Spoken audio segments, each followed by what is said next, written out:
we're live from STS Studios in St. Louis, Missouri, and I got on the line.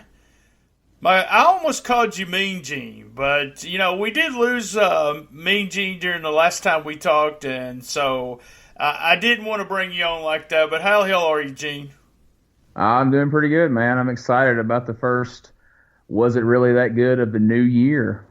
Yeah, and I usually start apologizing about this time, but I, as always, if this is the first time you're listening to this episode or this show, Was It Really That Good? What we do is we bring some old wrestling and we watch it. It's either on YouTube or it's on the WWE Network.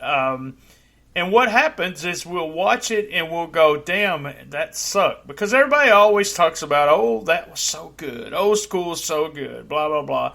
And I've really picked some stinkers for first couple of episodes. But I think we might have a winner here tonight. But let's go over it. I picked Power Pro Wrestling, January the 8th, 2000.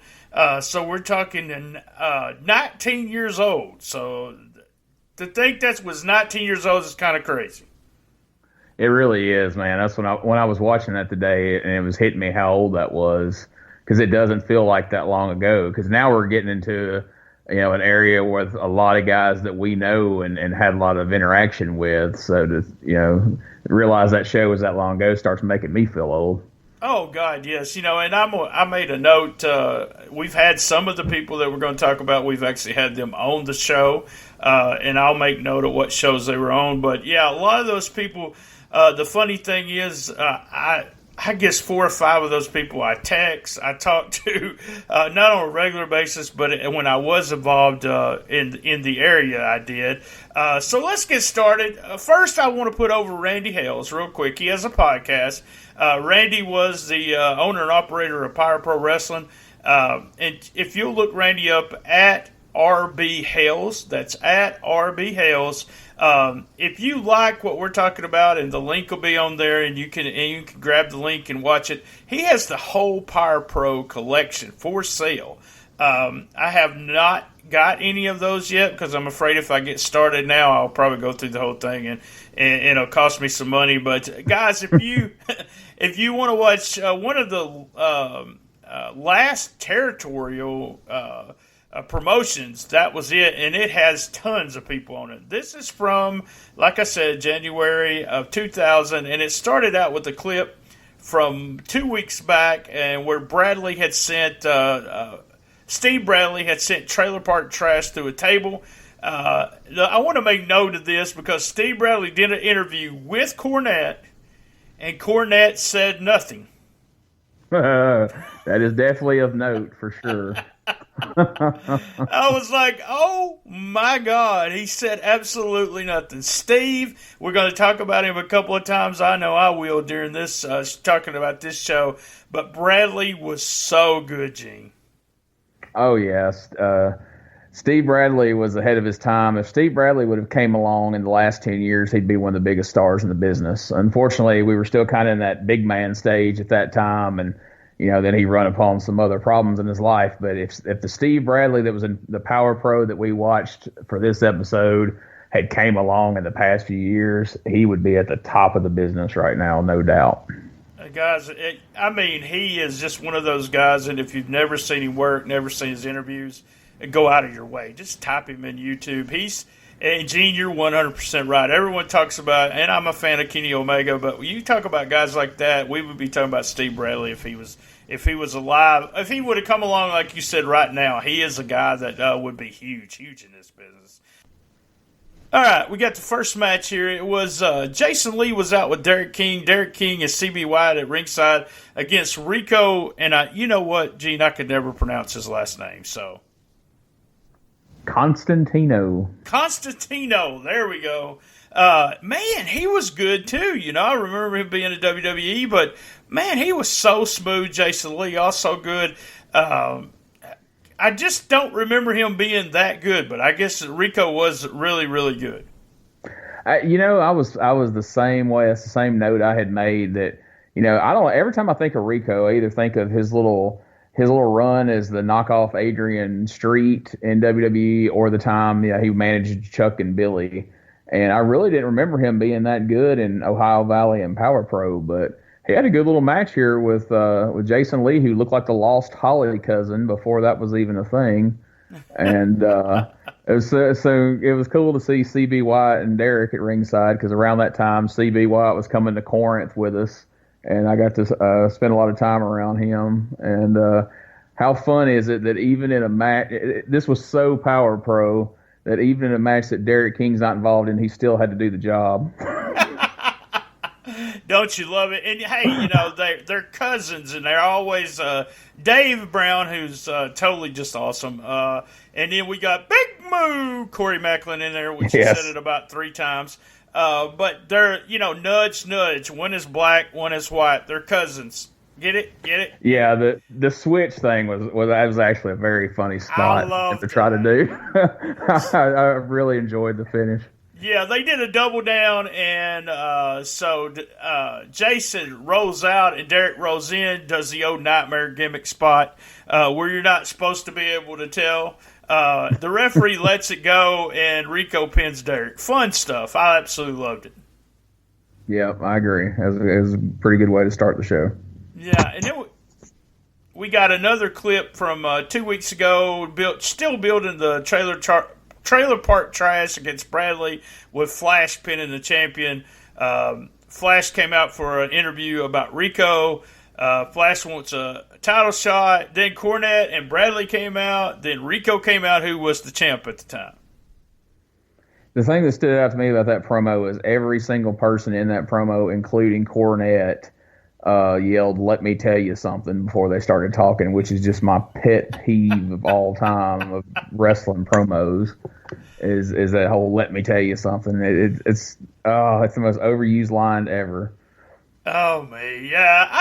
I like all these guys, and I didn't even notice that. I still like Rico looks so much different than he did when he did the WWE thing. And when we had Kenny Bolin on, he talked about Rico being one of those guys that he thought was going to be a lot bigger than he was, and I could see it here. I mean, he's really smooth in the ring, and he comes off as he was their champ. So they come back for commercial. I don't know if you noticed this. Did you notice them Goober fans that were in the front row? One of them had the buck teeth, and they had these homemade signs, and I don't know who the hell that was. They looked horrible.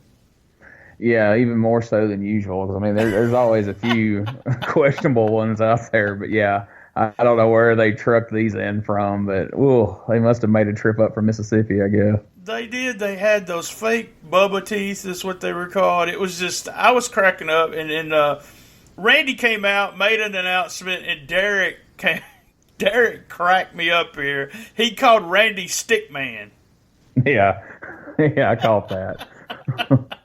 He said Stickman, and Randy goes, "If you call me that again, you'll be suspended," or something like that. I was cracking up because, behind the scenes, these two guys are best friends, still best friends. So they talk to each other all the time. The guys like him and Brandon are still friends forever. Randy came off really smooth here as the, man in charge and like the old Eddie Marlin role. And I really liked it. I mean, Randy, he acted like he was in charge and people knew he was.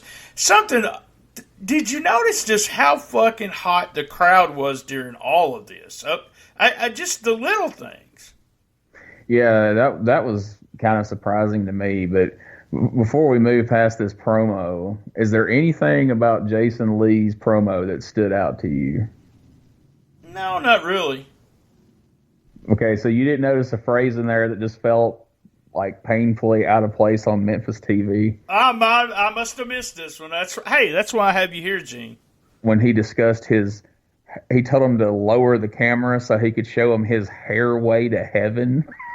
Oh my God! Yes, he said that, but it just went over my head. 2, we have skills unmatched by anyone, but the most important thing we got, well, of course, I got the hairway to heaven. Lower that camera. Get a shot of this, baby. You see that?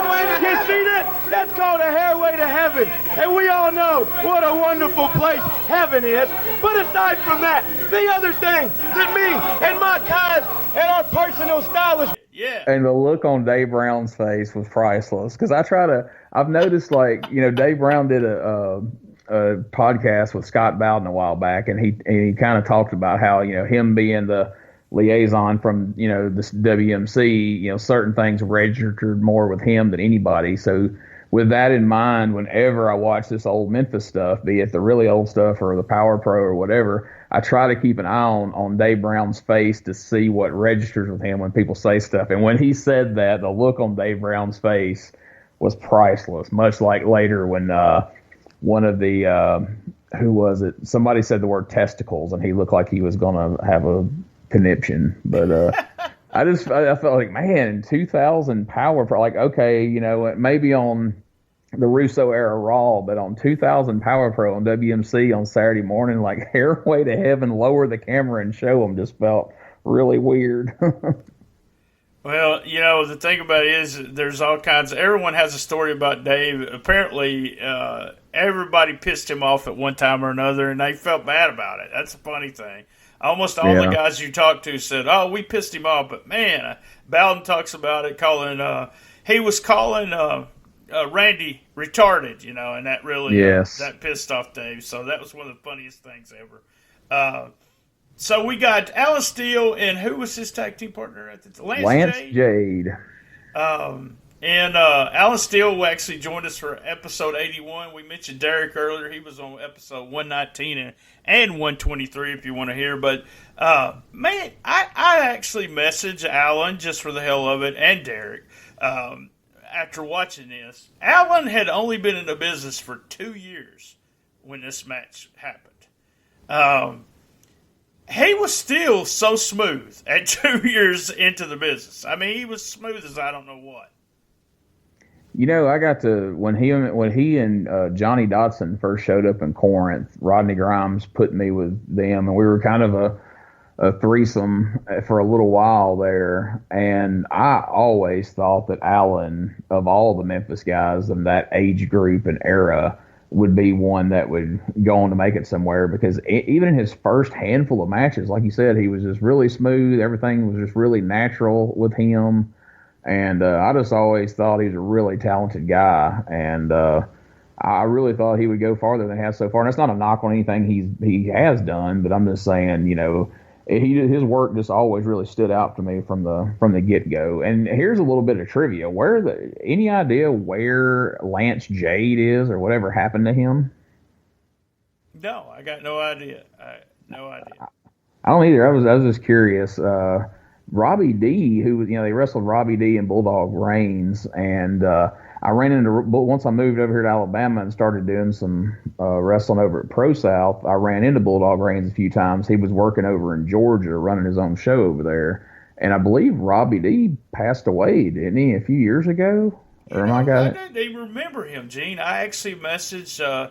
And in my mind, I thought Lance Jade had died too, but I may be wrong about that. And maybe he did. I'm not sure, because he just kind of one of those guys that just fell off the map,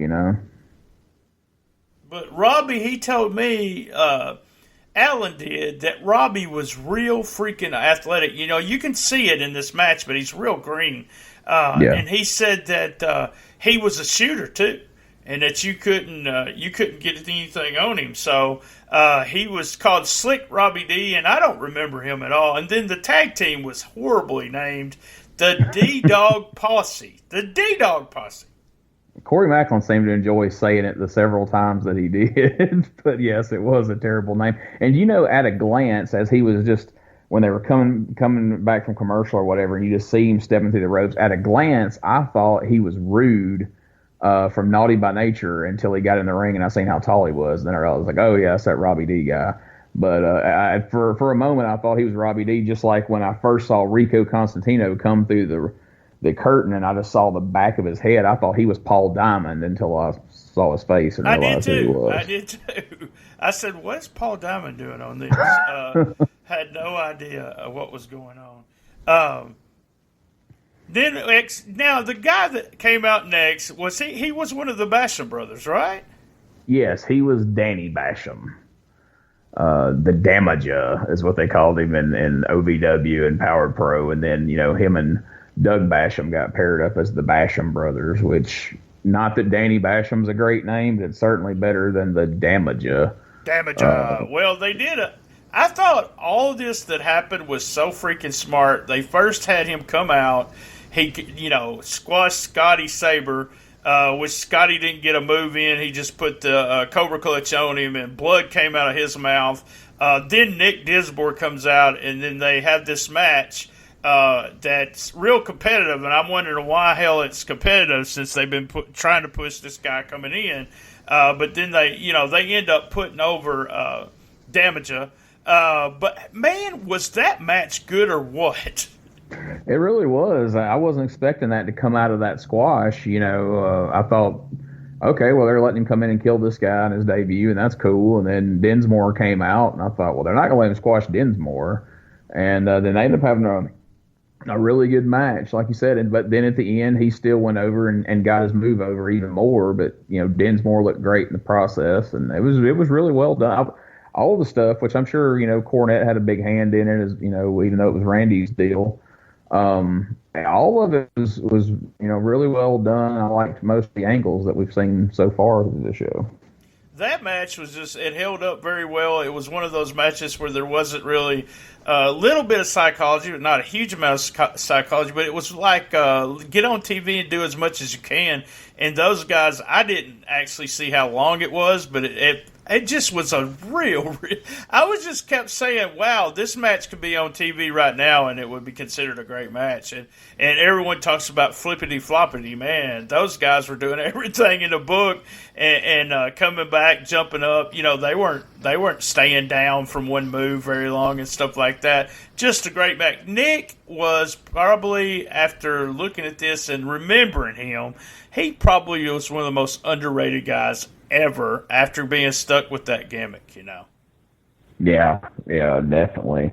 I'd say I used to get the trick tape from OVW, and he was such a good wrestler, and it had guys like Benoit, and it's unfortunate that his legacy will be Eugene in the WWE for the most part, but he played it well.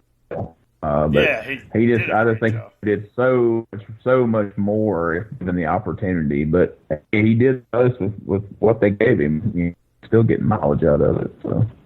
Right. All right. Let's take a quick commercial break, and we'll be right back. All right, we're back with Gene Jackson out of commercial there. Gene, I want to put over Randy Hills again real quick. He does have a podcast. I don't think I mentioned it. It's called Memphis Memories, and it's on all the podcast platforms. His Twitter handle is @RBHales, and he also has a website. It's RandyHalesMemphisWrestling.com, and he sells. He's got all kinds of stuff, Memphis stuff. Mainly, he's selling Power Pro Wrestling. That's what we're talking about here today. Well, that's cool. I've actually got a lot of Power Pro DVDs that I traded for several years ago that I still haven't made it through all of them yet. But I guess he's got the whole run, so I think I'm missing some stuff. Yeah, he starts at the very beginning, goes all the way through. They did a real big special with just you could get the Cornette shows, which would be pretty interesting. But he has really jumped in the last few months and got back involved in wrestling. And Randy has a lot of energy. You can hear it on the podcast. And they did a Power Pro show with Blade was on there along with Derek King and Tony Williams. And Alan Steele, Alan Steele. Tony Williams got a hell of a story. And guys, if you'll go and listen to that episode, it's as Randy said, it's kind of a clusterfuck, but there is some really interesting stuff, especially from people that you haven't heard about in a while. So let's talk about. This is a guy that I'm originally moved from Jonesboro, Arkansas to St. Louis, Missouri a few years back, and this Brandon Baxter guy, I hear him on the radio in Jonesboro all the time, and he starts the interview where he brings out Ali. What did you think about Ali? Well, I had seen Ali. I was wrestling in Corinth a lot at the time, and Ali had turned up around there as Atomic Dog Steve Sharp. Yeah. And so I had seen him wrestle there and a little bit in Nashville, and he had actually come work for Leslie Jones a couple times for IWF, and had a match with Big Don Brody, where after the match, Big Don Brody power bombed JD McKay through a table, which was fun. Probably not for JD, but for me. My arch nemesis. That's my arch nemesis, JD McKay. I got a podcast. This podcast gets syndicated on this website, and they wanted me to write a bio. So the bio said I had a 30-something-year-old feud with JD McKay. So there you go. Oh, there you go. JD McCain, as Corey Macklin. Oh yeah, McCain. Yeah, there we go. Big that was boo, his TV big name. boo.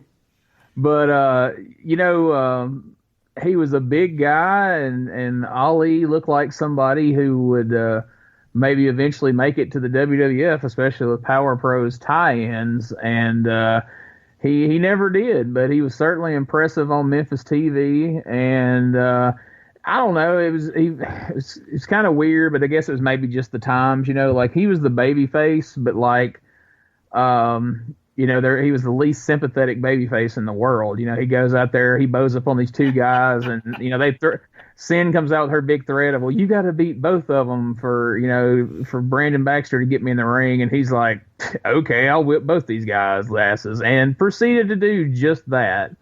And then Brandon come in, and he got over on Sin, so it's like, well, okay, there's nothing really to make us come to any of the towns to see that, because we just got everything we wanted right here on TV, so... Kind of a weird segment. I think you might have hit it there. I mean, they actually did something totally different than had been that you would do. And you know what? He was over, especially with that Memphis TV crowd. He always had kids in the crowd, which he had some there. They weren't his kids. I'm just saying there was kids that came there. And then there was... the crowd was just loud when he was doing all the moves. But, yeah, he beat up Seven. And you know what? Seven looked small up against him. So I never met Ali. But I exchanged a lot of emails with him. It's just we had this conversation about something he wasn't too happy about, something I had wrote. So we went. Go figure. Go figure. On the wrestling website. That time somebody was upset with you about something you wrote. I remember that. Yeah. But we ended up being, kind of clearing it up and him understanding what I was doing. B.J. Payne. Who the hell is B.J. Payne? I don't remember him. Do you? He was an OVW guy. Around the time Cornette came in and all the OVW guys turned up, he showed up with them. And then as quickly as OVW kind of split off from Power Pro, he was gone again. But, yeah, he came from that end of the spectrum over there in Louisville.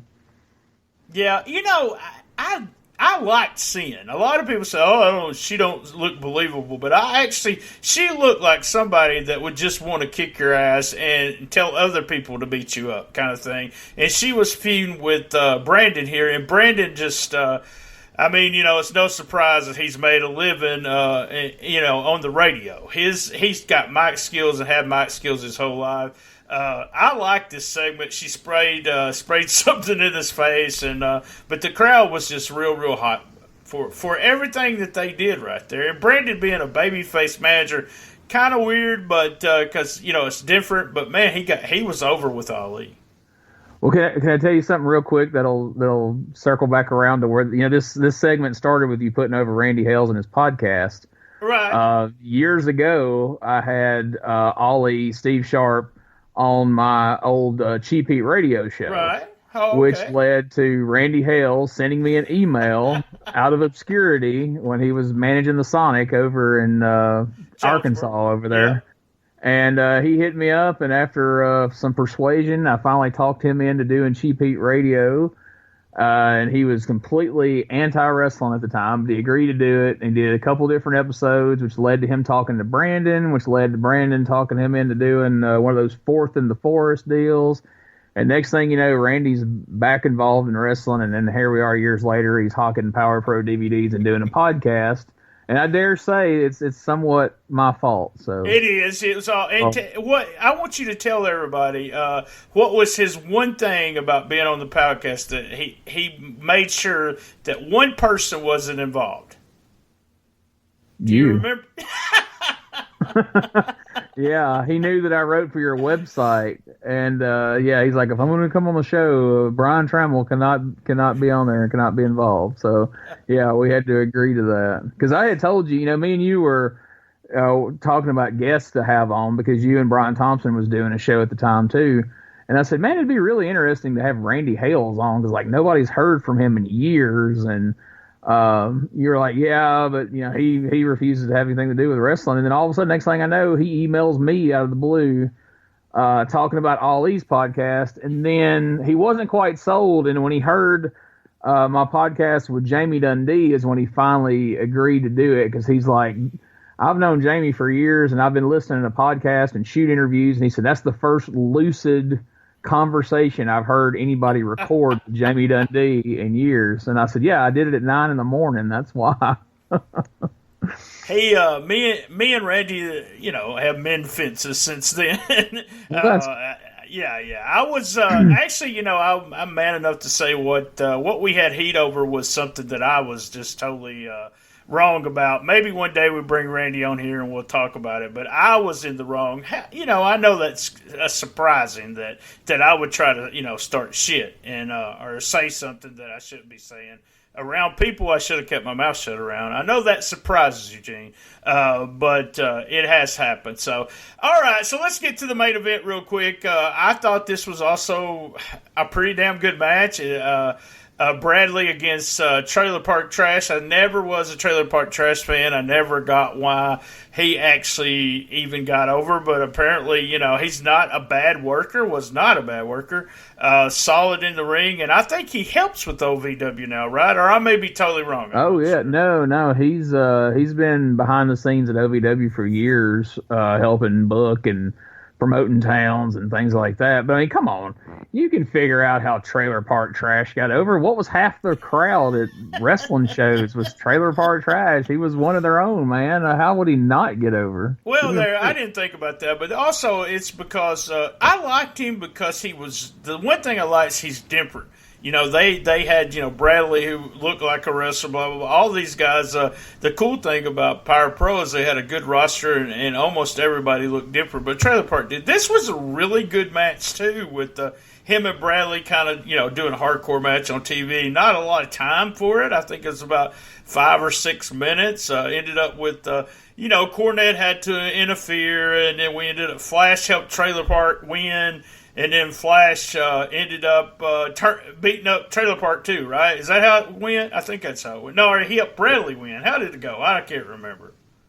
I forget. I was so taken with Trailer Park Trash's great closing promo line of, I'm going to lay you on the floor like Johnson's wax. Which felt like it had to have come from Cornette, but he might have come up with that himself. But that just felt like a Cornette line. I think he might have helped. He helped Trailer Park win, and Trailer Park pinned Bradley, and then he jumped Trailer Park and went off the. Yeah, that's what it was. Off. Yeah. Flash come out and helped Trailer because they kind of foreshadowed that a little bit, when Bradley and Flash got into it, and Bradley and Cornette was pretty adamant about you're not getting the shot for the title. It's going to be Bradley and.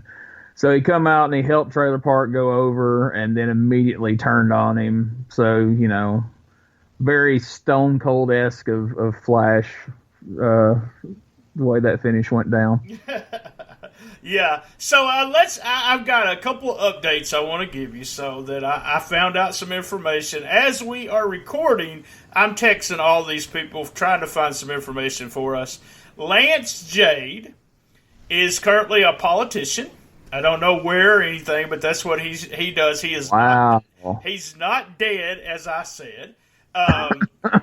Robbie D actually committed suicide in jail. So you were right. Robbie's not around anymore.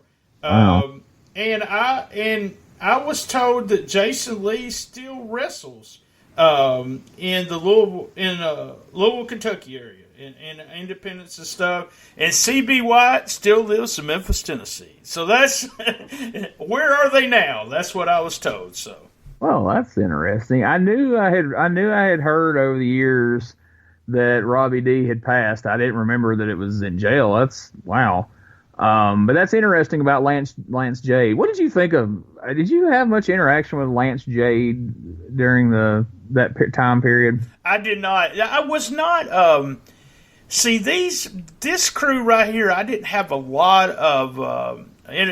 Talking to either one of them. I did talk to Cornette and was at that show that I talked about earlier, and we talked a little bit. But when it came to this crew, I think Ali's one of the few people I did talk to, but it wasn't like, it was later on than this. And then later on, after Power Pro ended, I got to talking to a lot of these guys that work. I've got a power. I told you about killing ECW, right?